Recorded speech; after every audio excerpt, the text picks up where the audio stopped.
Somebody's called the popos on us, huh? That's out here in Amish country. I didn't know they had stuff like that out there in Amish country. Huh. We got the Amish mafia. Oh, stop.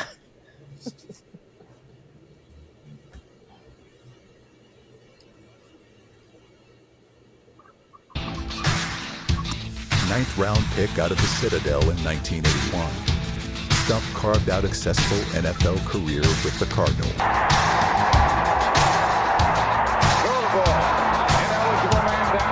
He's strong. He can move. He was agile. He can make guys miss. I mean, he had it all. He had everything in the game. In Cardinals franchise history, only Larry Fitzgerald has more all-purpose yards. He did it all, man. Hello, everyone. Want to welcome back our fans to the RBU Running Back University Stump Talk podcast. This is episode 23. Saphyr, Coach Stump Mitchell, our producer Russell, me and Ro Goldstein. Welcome back, everyone. How's everyone feeling? Feeling great. Glad to be with you Fantastic. all. Fantastic. Me as well. Love me some time with Coach Stump and Roe and Russ. I agree. We got the call from Coach Stump, and kind of like the old Godfather movies. We think we're done, and he pulls us back in. We are a fine-tuned, well-oiled machine, Coach. Your work ethic, and I see you when I see your call, I perk up and get my stuff together immediately. So glad to see you guys. We have some new Browns updates and news. We were sitting back waiting for the draft and talking to Russell, who's our draft analyst, better than Mel Kiper. Uh, so we're going to jump right into our topics. Coach Stump, you got a lot of information to give our Browns fans. We want to start off with the information, the news that came out in Yahoo Sports. Head coach Kevin Stefanski was ranked last among NFL head coaches last year in 2025, based on the NFL PA report card with player survey. Coach, give us some enlightenment on this. What does this mean? It means exactly what I said during the course of the year when Miles and all of those guys were saying they had Kevin's back. That's just the type of people they are. I told you he lost that entire locker room 2 years ago, and he definitely lost it this past year. The way they were playing defense and the things that he did in terms of complimentary football, there was no complimentary football from the offensive side of the ball. The training camp must have been a joke because they had no way to go. I mean, they should have gone with Joe Flacco, giving him all the time that he needed, and those receivers to be able to showcase and win games this past year. In which, because of the division, had they done that, the Browns would have had an opportunity to win that division. Sapphire, we voted him the worst coach in the field 2 years ago, so the world is just catching up. So we weren't necessarily surprised. What are your thoughts, Sapphire, on this report coming out? I always start with I don't wish bad on anyone, gentlemen. The world is challenging enough. Before I answer that question, though, I wanted to ask Coach to clarify, was this a survey just of the players within the organization or like the division? Who was surveyed? No, it's every team. Players on every team do this survey for their team, and they submit them to the league. Thank you for that because it reminds me of, all of the years in corporate America, they require us to do surveys that they say are anonymous that grade our leadership as well. And to me, it's no surprise. And I do believe that surveys like this are important for organizations and ownership to know. And I would like to think that the Browns knew this, that he lost the locker room at least a couple of years ago before this survey was even released. So, no surprise from this fan, and just glad that we're on the backside of that era. Coach, I want to kind of stick to this really quick. Do you remember as a player taking such surveys, or is this something new to the NFL? No, I don't. I don't remember that when I was a player, I do remember it coming about when, of course, when I was a coach. I want to ask, given that the players in the NFL came up with this information, I think it's very telling. I believe that the national headlines that spread across the country in the NFL community on the handling of Shador Sanders. Again, Saphyr and Russ, we got a close up look at some of the mismanagement, uh, you know, the mishandling of personnel. We talked about the offensive line woes and letting that offensive line get old. That Stump has been expounding on. So, I want to ask you, Sapphire, what do you think this says regarding Stefanski and maybe his thoughts and the organization's thoughts? It's not just us making this assessment. Now the league has spoken. I mean, I really think that it just really embellishes more what Coach Stump has been saying. It didn't take a rocket scientist to see what was going on. When you have a player that, with all of the quote downside that Shador brings, the cameras and, holding on to the ball, this and that and the other, he more than proved that he has enough raw talent under the right tutelage, right? To realize his potential. And I'd like to think that's what Coach Monken is going to do, not only with him, but with the other quarterbacks that we have in the locker room. Coach Stump, this is a great time and place. You've been a very positive about the hiring of Todd Monken, and you talked to us about his assessment of his personnel and the mentality or the corporate culture maybe he's trying to establish as he gets settled in with his staff. I see he hired 29 coaches or whatnot, has 29 coaches on his staff, I should say, including his son, Travis. Coach, I want to ask you, what is Monken's outlook on his staff, his quarterback room, and his offense? Well, he's been with some coaches that have he's got connections with. Some of them that coach with George Warhawk and his assistant offensive line coach. Those guys all coach together, so they understand one another. They know the job that they're trying to get done. They know the job that they had gotten done the past few years with the Ravens. They understand Deshaun Watson. I think Deshaun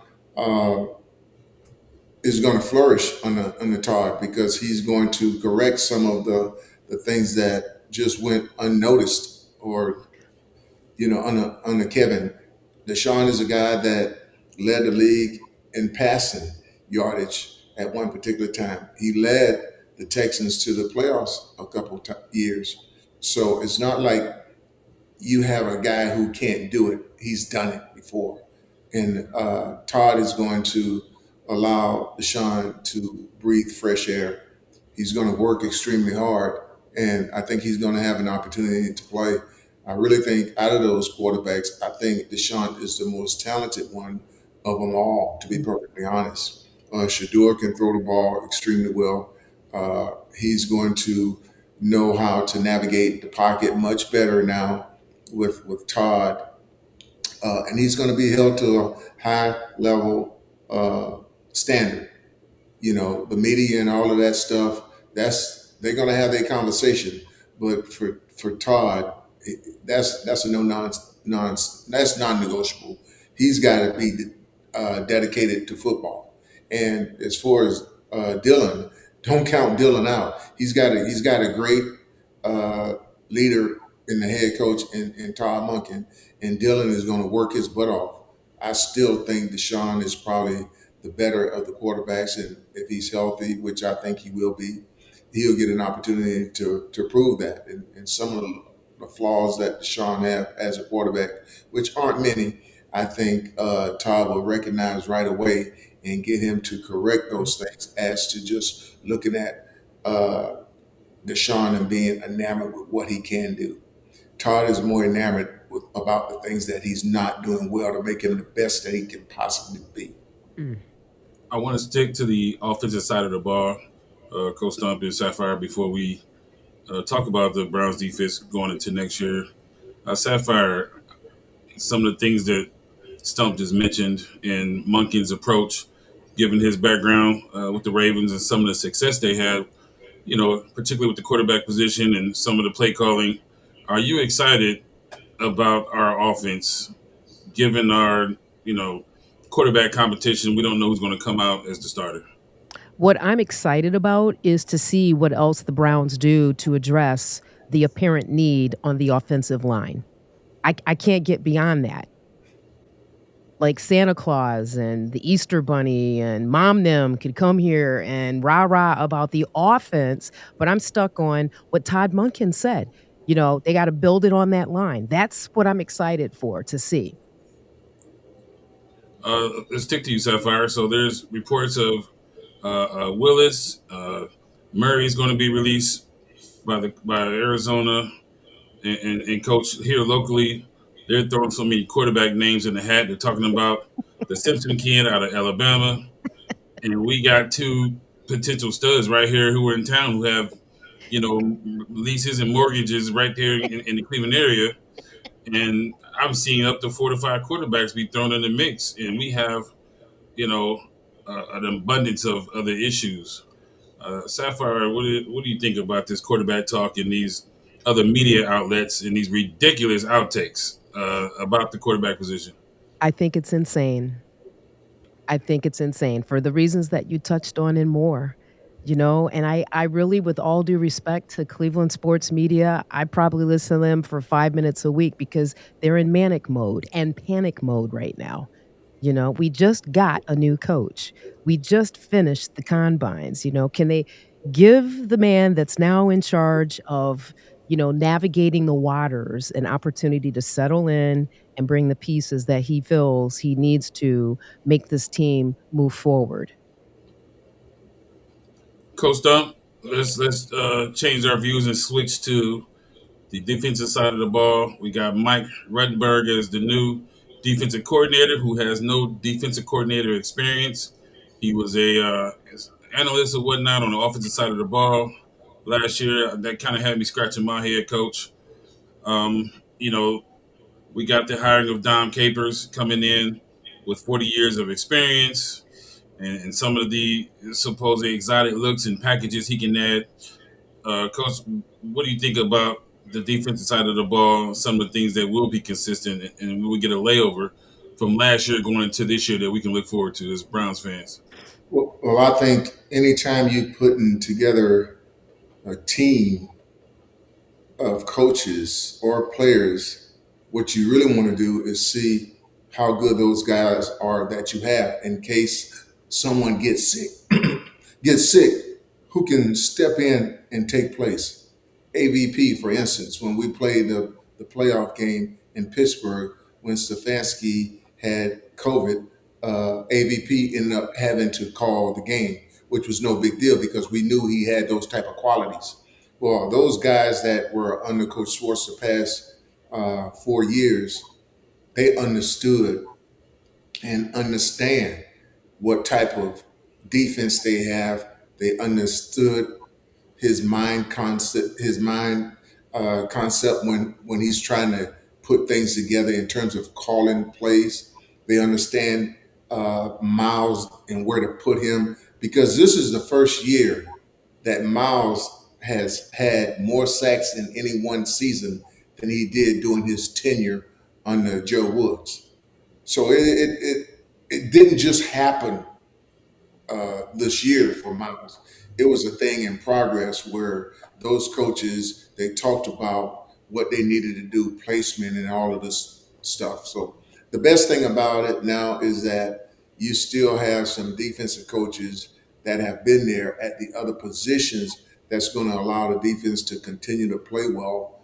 And bringing Coach Capers in is definitely not going to hurt that. But you would have liked to seen someone that was on that staff the past 3 to 4 years that probably earned the right to have the opportunity to be the DC, but it didn't go that way. Coach, I want to stick to you really quick. You've been very, I would say, optimistic about the defense. besides the Jim Schwartz not getting the co-head coaching job, but why should we as Browns fans, you always talked about uh, continuity, and should we really expect a new defensive coordinator who again is going to the opposite side of the ball from last year? We have Dom Capers, given his many years of experience. At the end of the day, coach, how much do they really know about the personnel that maybe the average fan would know? I mean, yeah, we know we have a top DN, we know we got Ward, but at the end of the day, coach, do they really know that personnel enough for us to believe that this defense is going to remain a top five defense? Yeah, I think what they do know is the fact that those assistant coaches are back. They're blessed.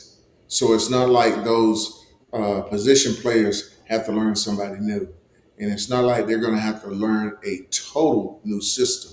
They're still going to be doing some of the things that they did, just like Coach Monken said. So Coach Cape has been around a long time. He's going to have the opportunity to bring some suggestions that will allow them to flourish still. And I think just by Coach Monken being there and taking over the offense, I think that's going to allow the defense to play less snaps and play even better. I think it's going to allow for everyone on that offensive side of the ball to understand that they have a job to do. Coach Monken is a no nonsense guy. I really love the opportunity that I had to work with him there in Cleveland. Uh, we're gonna get to you in a minute, Russ. Sapphire, do you think we are in a better situation now as opposed to if Schwartz was still on the staff for that defense? What are you expecting this year? My gut tells me that plug and play never works, and there's more to it than just replacing a piece at the top of the pyramid. So I'm concerned. I'm concerned about the level of energy and commitment because I think that's driven by the culture, and that the Browns felt compelled to go out and hire Mr. Capers, who I actually look. I think I value wisdom. Okay, but I think that also indicates a smidgen of concern, right? And like you're saying, Coach Rettenberg's coming over from a different side of the ball. So I would say my view is vastly different than Coach Stump, who I love and adore, by the way. No, he was on the defensive side of the ball. He was a defensive He was the uh, pass game coordinator. Pass game coordinator or something? defensive pass game Okay. coordinator. Okay. Yeah. Okay. So That makes me feel a little bit better. he just didn't call the defense. But all of those guys, uh, if you're a coach, you want to be a defensive coordinator at some point in time. So you're learning the entire scheme, and the thing that he has is those other guys that's been playing. Like I said, that's been coaching their position players. They're great guys. They're going to get their guys to work. Now, hopefully, you know they can stay healthier than they were last year. To lose MJ was tough, but they did get something from the young man that they got from Jacksonville. But I believe um, the Browns going to win the division. I just feel that way. I think those guys are going to come back energized and Mm. waiting and being enthusiastic about meeting, I'm gonna say, the new offensive staff because defensively, for the most part, they're the same. But Okay. it's going to be a breath of fresh air. It's going to Yeah. be totally opposite of what it was 3 years ago when they came back and there was practically an entire new offensive staff. They knew that was going to be a bunch of BS. Mm. That's my apologies. I thought I read that Mike Ruttenberg had some experience on the offensive side of the ball. I may have misread that, Sapphire, but No, you're good there. So, but I'm gonna stand on culture, performance. Those things are all tied together. So for me, I just have to wait and see. How the men respond to the new energy at the top. Russ, you've kind of heard our takes, or at least Coach Stump and Sapphire. What's on your mind? I am I would say, perpetual optimist, and I'm with Coach Stump. I think Coach Rudy coming in will add some energy to the defense with guardrails. So the existing coaches that they brought back with the experience, big brother over the shoulder with Dom Capers, I Mhm. think they'll take a leap. I think on defense, minus any catastrophic injuries or anything. I think they'll be better, even better next season. And I called it, a while back. I'm with Coach Stump. I think they'll win the division next year. I'm Well, writing we this have a The offense will be a credit. little better. They'll get a little bit back. They'll get better quarterback play. Yep, write it down, Sapphire. Right. Take a picture. Turn up your volume a little bit, Russ. We can slightly hear you. Well, it's 2-2 on our panel because I'm with Sapphire. Um, Yeah. I think just from a continuity, some of the things I've learned from you, Coach, I can only apply what you taught me, and I just think there'll be a fall off from at some point. You got new coaches in there. Again, I'm just giving my opinion on it, sitting in this chair. Um, I wanna go to our next topic in relation to the offensive side of the ball, Coach Stump. We touched on it a little bit talking before the show tonight. The offensive line woes. You brought this up last summer, probably actually 2 summers ago. Um, Having to fill so many positions. We talked about salary. We talked about some of the draft misses with Tristan Wirfs and things of that nature that probably could have put our organization in a different direction. But here we are. Coach, they just signed the kid from the Texans, offensive tackle Tytus Howard, in exchange for a fifth-round draft pick, an early fifth-round draft pick. Russ Kuiper, I'm gonna call you, noted us too for 63 million. Gave him an extension. Coach Stump, what does all this mean? Well, it means Andrew went out and he did his own thing. Now, I wish he had some feedback from George Warhol. I don't know that.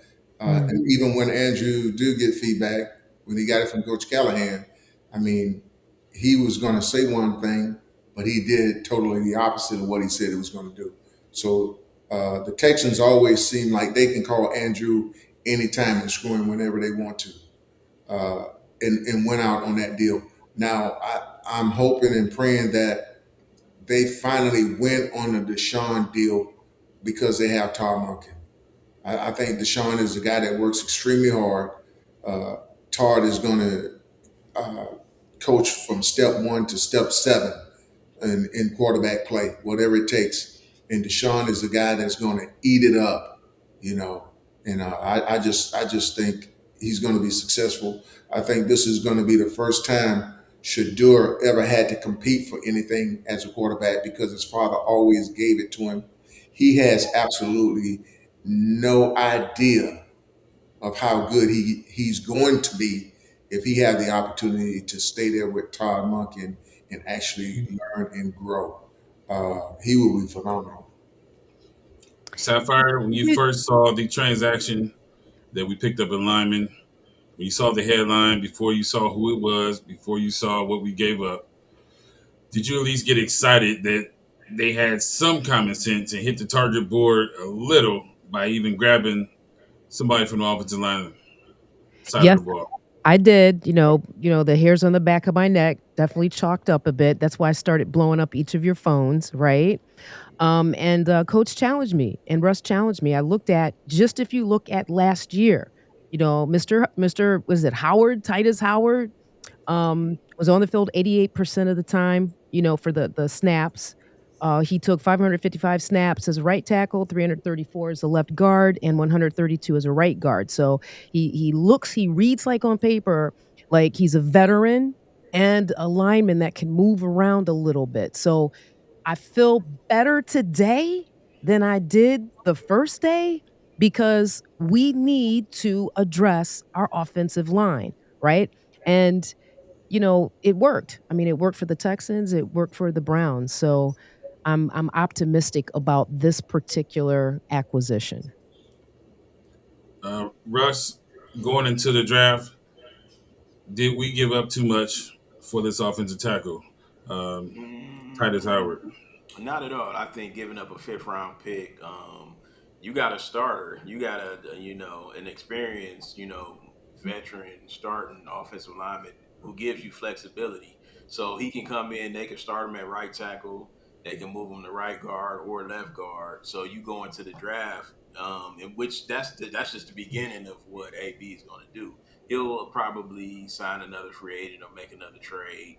And then he's going to bring back some of our offensive linemen. National media just want to throw the Browns out there like they don't know what they're doing, or like AB doesn't know what he's doing with the offensive line, like they're all free agents. But he's going to bring a couple of those guys back. He's weeding out. Okay, who didn't play well? As you saw earlier, they cut.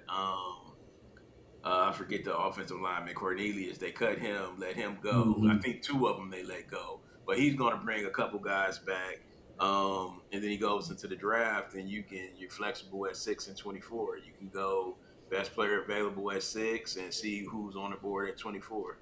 If it's an offensive lineman still there, it's flexible. Coach My Stump. deal, my deal with offensive linemen, if you got offensive linemen on the practice squad, they should not be getting cut. Mhm. First and foremost, those guys should be Well, no, there. that coach, that guy, Courtney, he was bad. He No, was no, bad. I'm saying, well, he never even should have been on the practice squad. There What should have been somebody else. There should have been somebody else that was on the practice squad. Well, You they give at the end of last season. I didn't mean to cut you off. I think they signed about three guys from other teams' practice squads because they had so many injuries on the offensive line. So he's just filtering out everything that didn't work and in the process of replenishing. my deal is though when you're the general manager and you're talking about the offensive line, you know these guys are very, very important. And also, you should if you got a good backup offensive lineman and he plays enough, you can get a second round or first round draft pick for him, especially if you're talking about a tackle. Yeah, So you definitely want to have those guys on your practice squad that can play. Andrew allowed that offensive line group to get old and didn't have guys on the practice squad Mhm. that they were grooming. When you got a guy like Bill Callahan and Scott Peters as your offensive line coach, they should have guys on that practice squad that if somebody got injured, they can step in and play. You know, so with Titus Howard, yes, he did some great things at Houston, but he was 58th out of 89 when you're talking about qualifying offensive tackles. He didn't give up any sacks, so they say, but he wasn't really great in the run game. Yeah. So there's issues there as well, and he's turning 30. You know, you extended his contract, but they should have had guys on that practice squad that should have been able to step in and not be in the situation, Russ, where you have to overhaul the entire offensive line because yeah, these injuries have been going on with the Browns for the past 3 to 4 years yeah. when you're talking about the offensive line. Yeah, I guess Batonio is about the only one who's consistently been out there. Wyatt I think missed games. Conklin always missed games. The left tackle in Dewan, of course, has missed games every year of his career so far. But Let me ask this, coach, to what you're saying, and I agree with all of that. Could this be a tell? Because I think I read that Howard's oh, what do they call it? His pressure allowed rate as it relates to the pass was like not even 5%. So could that be a tell that they picked him up? Could that be a tell that maybe they're thinking about more of a throwing type offense, or do you think they went that deep? When they thought about bringing him on to into the organization. Well, I'm hoping George Warhawk had an opportunity to view this guy and like what he saw. Okay, it's no question. You don't give up no sacks. You playing all across the board. There's value there. Okay, and he's his salary. I don't know if he had to extend it for 2 years, but he did. You know, but I think the young man to come in, Todd Monken, offensive staff, they're going to have an offense around guys that can get the job done, whatever they need it to be. And just like Todd said, He don't determine who plays. The damn players determine who plays. That's probably the greatest statement. Hmm. Any guy that's competing, especially Deshaun Watson, you know, I got a chance to compete. Mhm. Did Uh, you okay. you know, I got a quick point to speak on the 3 years. He does that to roll that money back, so they can give Titus a roster bonus with the new contract and push that salary cap money back until some of that Watson they get cap Comes relief. off. So that's why he does the 3 year extension. Really, it's like a 2 year deal, but they do the three. You know, that's why. So the Browns cut ties with the guy Cornelius, the offensive lineman, and they saved $2 million in cap space. Cornelius Lucas. Carney, Um, that's right. Cornelius Lucas. so He Coach Stump, I want to ask you, given I was talking to Russ, I looked at it like this: you give a guy an extension like that, you're talking about $63 million. Even if that's the market, it's a lot of money. And Coach, I mean, if you give a guy a GM that type of leeway to play with that type of money, I think I can go find an offensive lineman right from my living room, right? If you give me that kind of budget. So, Coach, I want to ask you, you know, given that, and Russ said that was an early fifth round pick, which I don't know exactly what that means, like you do. Could they have found somebody younger, much cheaper, probably with similar talent? The offensive line, Tyus had some questions in his run game blocking, from what I was reading. I haven't watched film on him, and it's not my area of expertise. But was this really a solid move, a great move? I mean, this GM's supposed to be a lot smarter than we are. I don't know if it's a great move. What I do know is George Warhart is a hell of a coach, and I know Todd Monken is a hell of a coach. They understand that their scheme has to revolve around what their players can do. This man has played a lot of snaps. Again, you take a look at Houston; they were not a great running team. They were not a great running team. They did give up some pressure in the passing game as well, even though they said he didn't give up any sacks. So you would have to take a look at the video, the games, and hopefully, it necessitated you giving him the contract that you gave him. So what they saw, I think they saw Houston, him not giving up pressures in the passing game. He wasn't that good in the run game, but the Browns' focus moving forward, they Yep. saw Cornelius Lucas and some of the other tackles basically letting pass rushers run right bad Hmm. past them. If you look at the statistics and the average time to throw, Shador had the lowest in the league. So they just need somebody to just put up any type of resistance. Plug the hole. What they got last year was like the worst ever. Yeah. I saw the offensive lineman from is it Trent Williams? I believe it was. I don't know if he's so. 49ers. Yes. So Coach in our panel, like if you're going to go to get a guy, go get a guy, right? I mean, That guy is 40 million. He's not 20 but million. he's a 40. He has $40 million results, right? He don't come on the market though. That guy he won't hit the market. Well, I'm saying if a guy like Barry being the GM, he's supposed to have a talent that we don't have, right? He's supposed to be able to pull off things that we say, okay, that guy, I see why that guy has that job, right? So, uh, for me, you guys, it was kind of like, okay, you have a wallet and an open budget and checkbook. The move just didn't seem to me to really shift the needle to get us back in the you know. A win column and make it run in the playoffs. Well, Trent So first, Williams. Trent Williams is 37 years old. Now, 7 years ago, when Coach Callahan wanted Andrew to go do that, Hmm.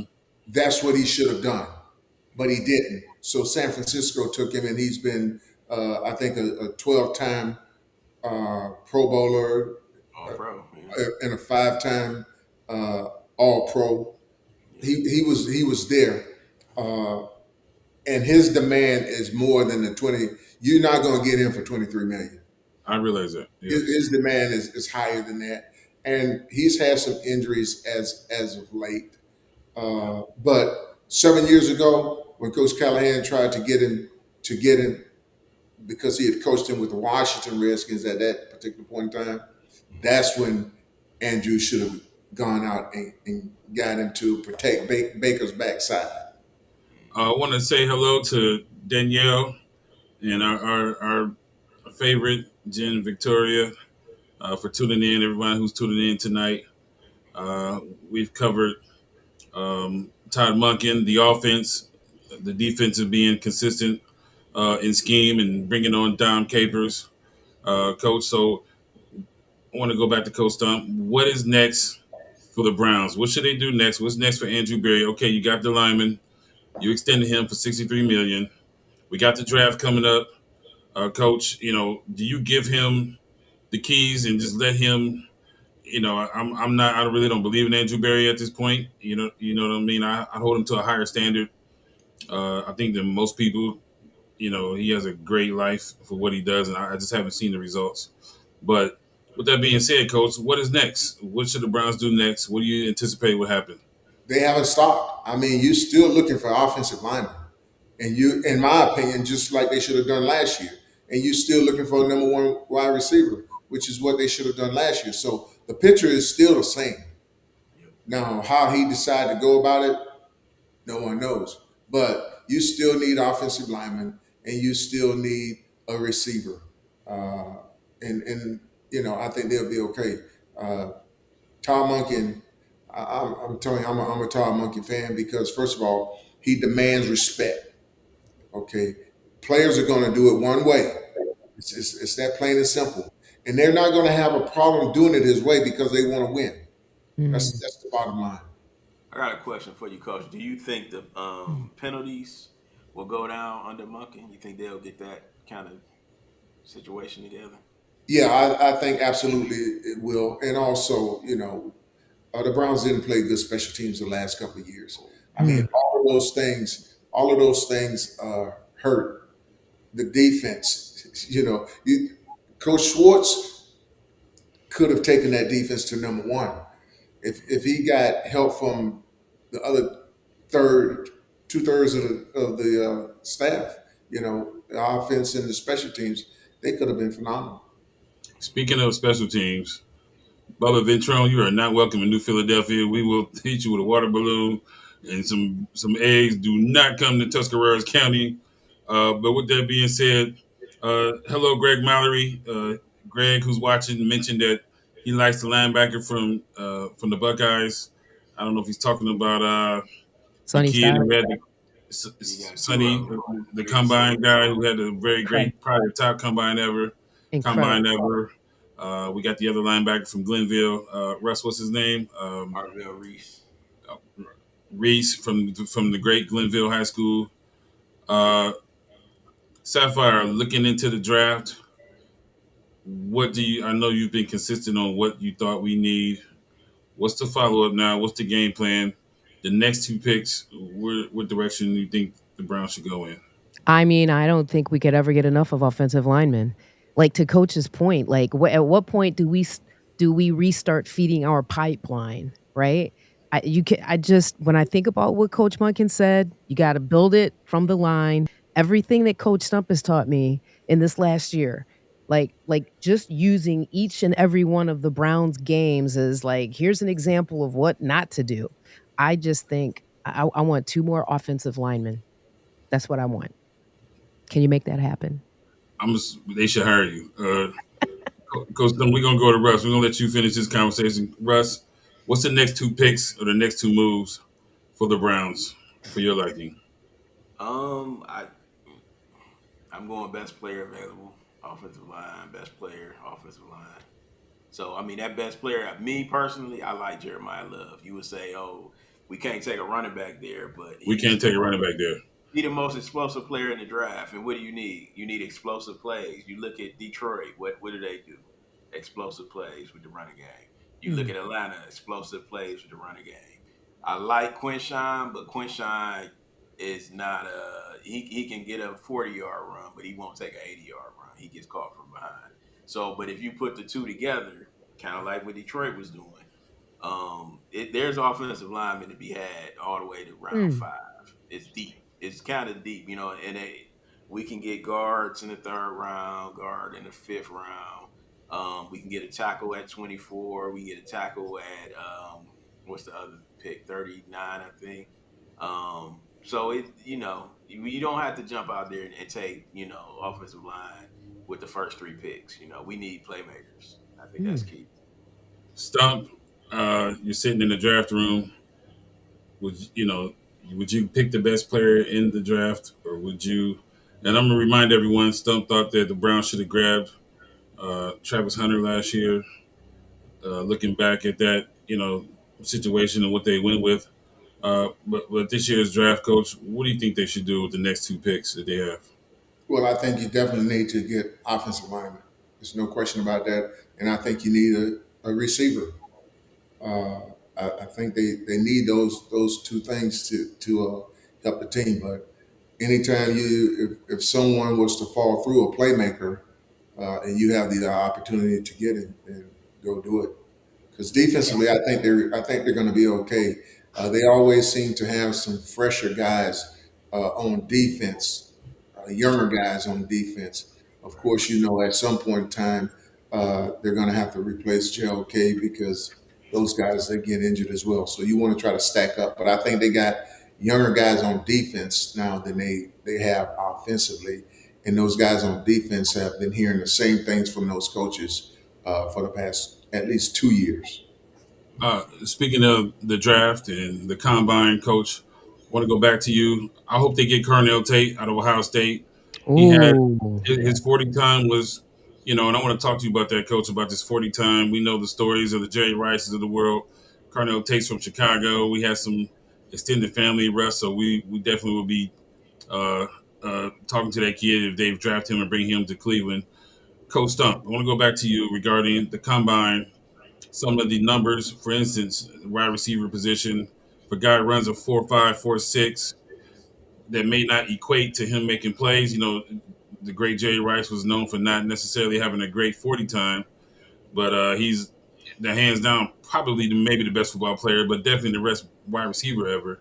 Coach, how much stock do you put into the combine in versus watching film and watching the tape? Well, if you're just a numbers guy, you're never going to win for the most part. If you're just a numbers guy, because talent and heart can hello. outperform those speed and stuff like that. I mean, we've drafted a couple guys with speed in Cleveland, but they couldn't catch a cold.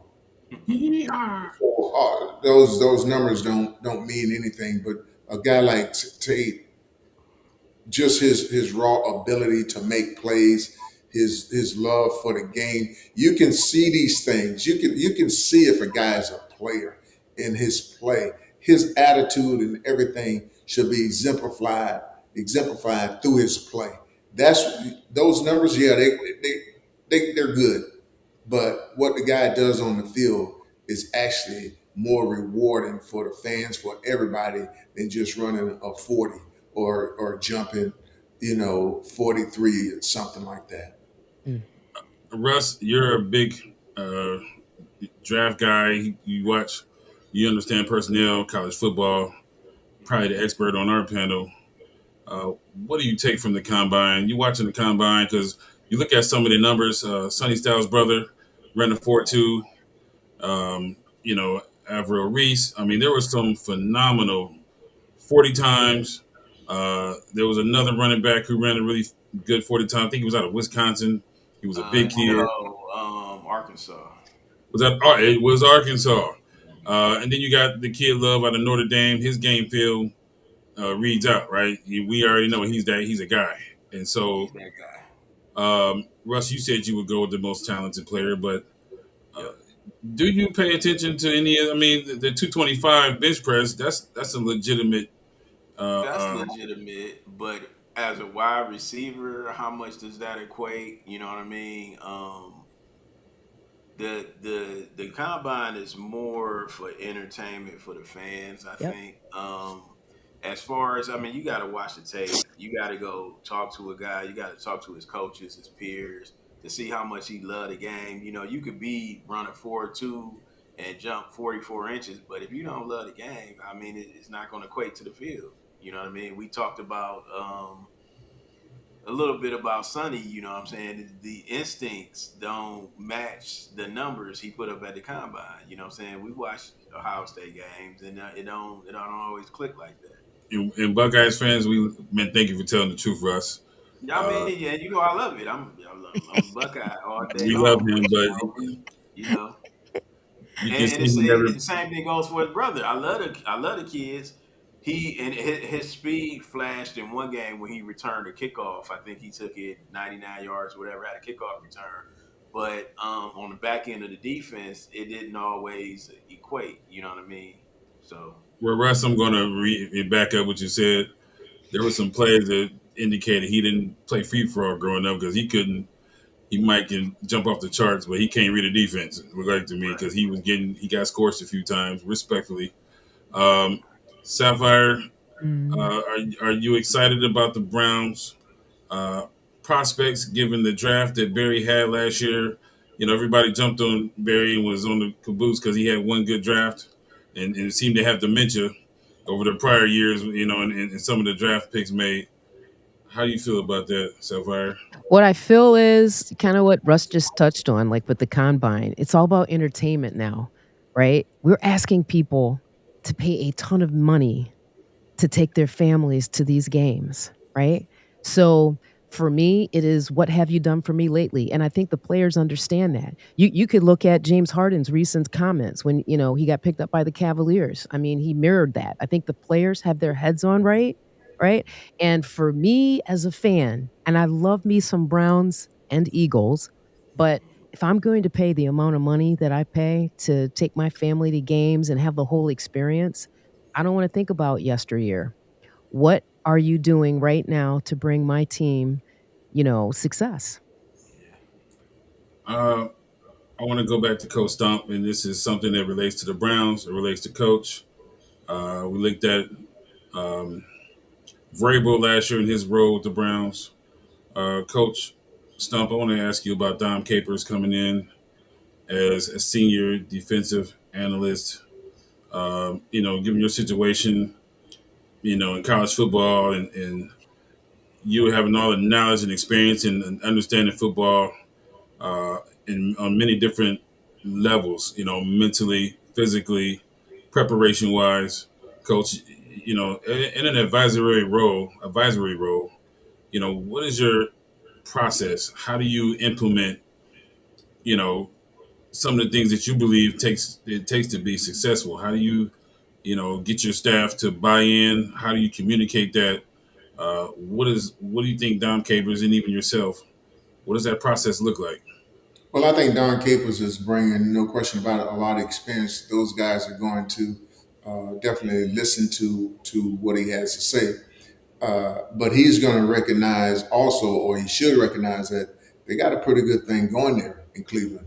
It's not a whole lot of tweaking that we need to do. But here's something I see right here. It's like me being here at the Citadel. I love it because even though the past 3 years they're only 9-26, they have an opportunity to be pretty good. They got a coaching staff that works tremendously hard, but sometimes they work too hard. There's some things that they don't have in their game that they should have in their game. And I'm just trying to get them to see that they're smarter than what they're actually playing. The one thing about football or any sport, you have to be able to, you need to understand, you need to do what your players can do. Okay. And also, you need to take what the defense is giving you. You can't force yourself on people all the time, because sometimes it gets you in trouble, or they're ready for it. So they're giving up something. Be willing to take it.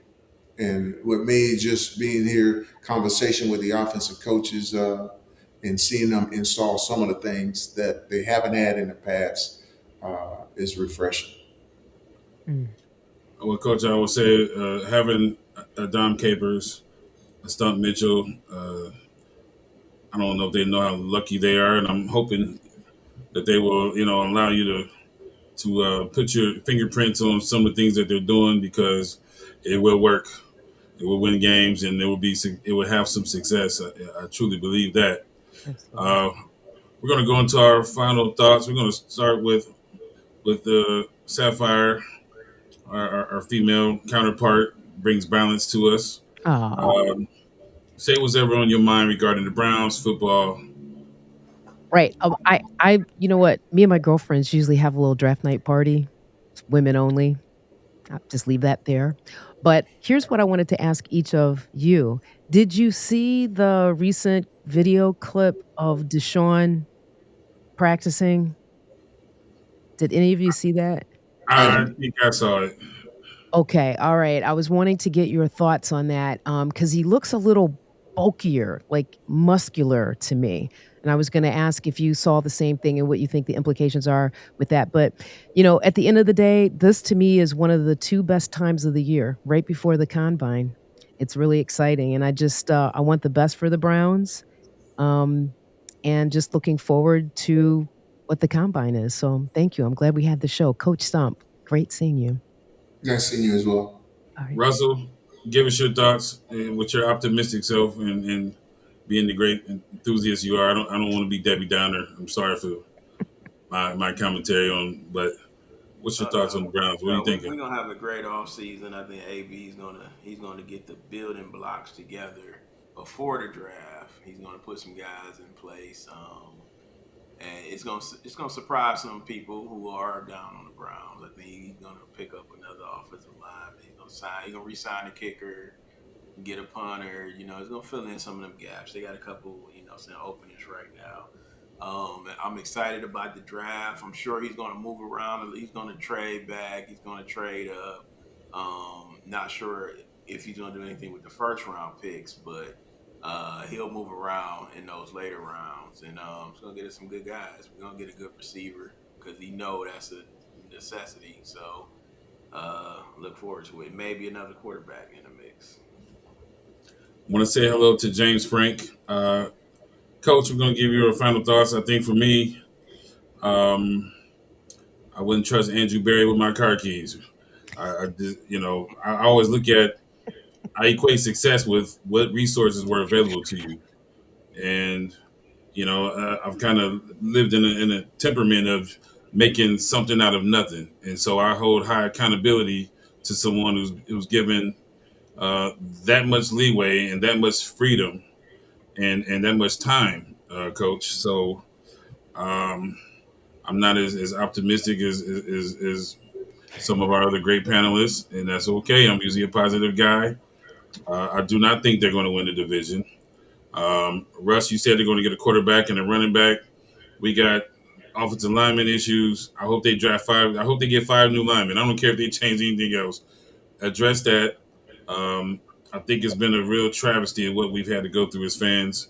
When you look at the mismanagement from Coach Stefanski that we've talked about all year, obviously he was just voted as the worst NFL head coach, and so Coach Stump, we want to get your final words on the draft, the outcome. Tell us what's on your mind given our show tonight. Well, I mean, the last couple of years, it's the same picture. You need offensive linemen.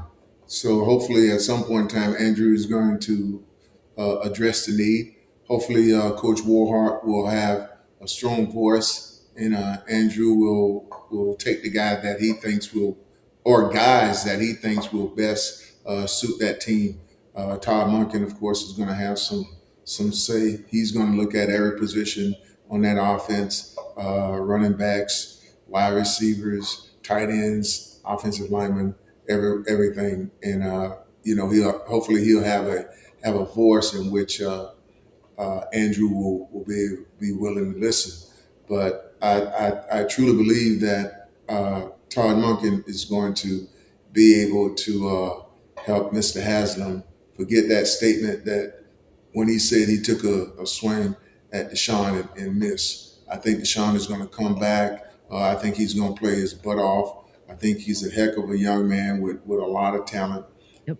and it hadn't played out the years that he's been there so far. But I think that was more so us as coaches than it was Deshaun as a player. The same way I felt about Sam Darnold. I really thought we screwed Sam Darnold around when we had him with the Jets. I didn't think he got the best from us as a coaching staff.